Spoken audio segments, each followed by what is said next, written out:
আল্লাহ চাইলে সবকিছু সম্ভব। সেকেন্ডের একটা ভূমিকম্প পুরো দেশটাকে লাড়িয়ে দিয়ে গেল।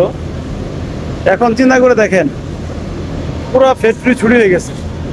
যদি ভূমিকম্পটা যদি দীর্ঘস্থায়ী হইতো, আর যদি আল্লাহ চাইতো, কি না করতে পারতো, লক্ষ লক্ষ লোক মারা যেত। আমরা বলি যে সকল ক্ষমতার উৎস হচ্ছে জনগণ, আসলে এটা ভুল কথা। সকল ক্ষমতার উৎস হচ্ছে আল্লাহ।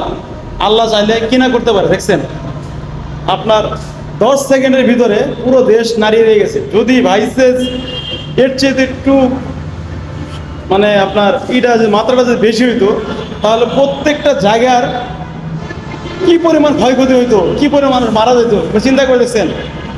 এর জন্য আল্লাহ শুকুর, শুকুর আলহামদুলিল্লাহ, আল্লাহ আমাদের বাঁচায় রাখছে।